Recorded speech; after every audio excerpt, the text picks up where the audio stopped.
Hi guys, my name is Christine and I'm a dating, relationship and personal development coach. Today I'm talking about how to make your ex miss you. Okay, so the first thing that you need to do to make your ex miss you is you need to disappear, right? You need to go into no contact. Because you can't make someone miss you, right? If you're in their DMs, if you're calling them up, okay? You just simply cannot make someone miss you if you are still in contact with them because you're too familiar. Basically, if you want your ex to think about you, if you want them to miss you, when they open their phone, there should be no notification from you whatsoever. And if they still love you and they still care about you, then they're going to be like wondering where you are, where you disappeared, where you went off to, because perhaps you've been still, talking to them quite a lot, right? So if they still miss you, right, and if they miss you and they still love you and they still care about you, they're going to wonder where you are and they're going to reach out to you and perhaps start chasing you, okay? But you cannot make someone miss you if you are too familiar. You just simply cannot do that. If you want someone to miss you, you've got to disappear, okay? Now, it may be the case that your ex doesn't have any feelings for you anymore and they're completely gone, and then you'll probably, even if you do disappear, even if you do go into no contact, there's still a chance that they may not actually miss you. They may not actually ever reach out to you. So you've got to have that understanding too. It's kind of like 50-50, right? Either they're going to come back or they're not. Okay. Now, in saying that though, you may already have an idea, right? You may already know deep down if your ex is going to come back or not. And sometimes that can depend on the way things ended and the way the relationship was. Or you may just know their personality and just know that they would never reach out to you. And if that's the case, then you just need to try and move on completely, okay? And in a way, even if you are, like somewhat sure that they may reach out to you, you should still try and move on with your life because there's no point you just sitting there, putting your life on hold and waiting by the phone. That's not going to help you, right? That's just going to keep you stuck, right? And it's not a good idea to just be waiting on someone, okay?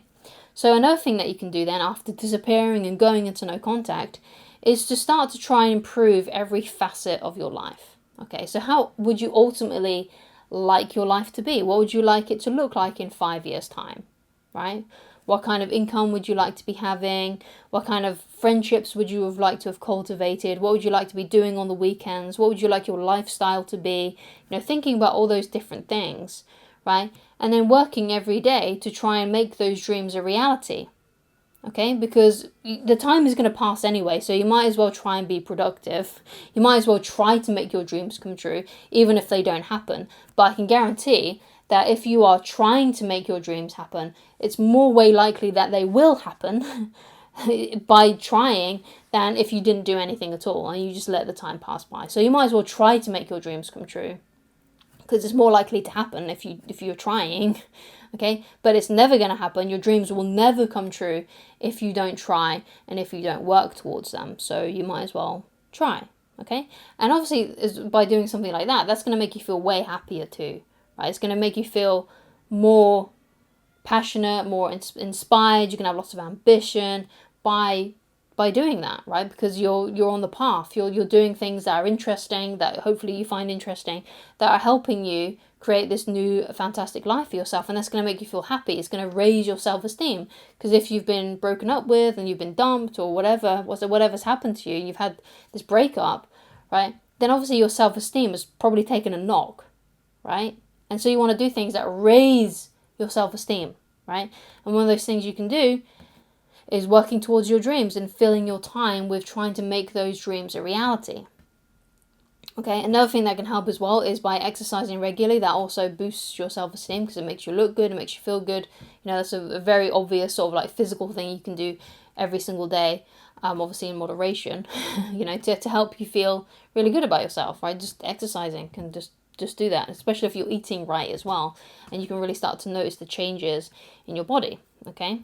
So another thing that can help as well, that in addition to that, is not just, trying to improve like maybe like your physical reality and things like that, but also educating yourself on relationships, on dating, right? So that maybe you can find someone better, or if your ex comes back into your life, you know how to have a healthy relationship, so then the breakup would never happen again, right? So you want to educate yourself on how to have healthy relationships and dating, right? 2 books that I can think of the top of my head for dating. One of them is Models by Mark Manson. That's a really great one. And another book that can help with relationships is Men Are From Mars and Women Are From Venus. And basically what Men Are From Mars and Women Are From Venus does is that it shows you how the opposite sex communicates. And if you know how the opposite sex communicates, right, then you can make them feel good by knowing how to talk to them, right? Because most of the time, one of the big things that breaks down a lot of relationships is a lack of communication or not understanding how communication works for the opposite sex, right? Because what tends to happen, right, is men assume that women think and want to communicate like men, and it's the same for women. Women often, make the mistake of thinking that men should communicate and think the same way that women do, right? And that's where there can be a lot of issues, okay? So if you understand that men and women are different and we communicate in different ways and things like that, then you'll see that what the differences are by reading that book. And then when you get into a relationship, you'll know how to communicate with them and you'll be able to keep that relationship nice and healthy. Okay?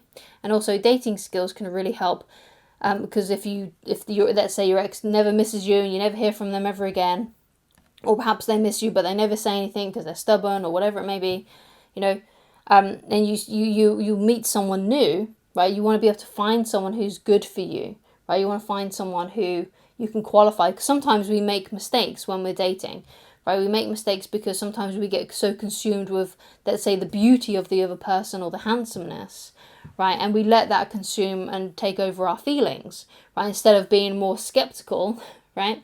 And trying to figure out exactly who this person is without getting hypnotized, right? And if you're dating someone, what you need to understand is that, if you're serious about them, then this could be someone who you spend the next 50 years of your life with, okay?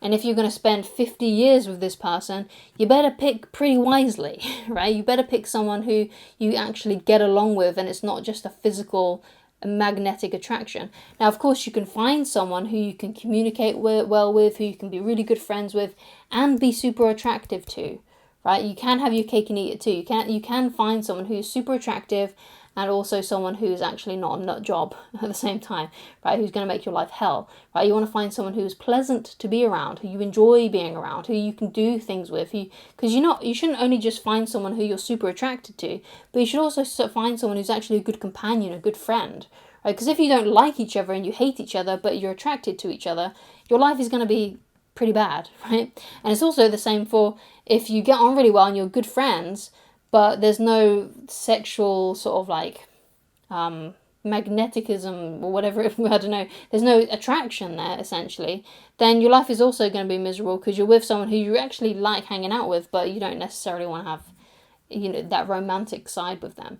So you want to find someone who has both. You want to find someone who's a good buddy, and you also want to find someone who you find intensely attractive, okay? So ultimately then, another thing that can really help is to find someone 100% better than your ex, right? Because that's ultimately what you should try and do.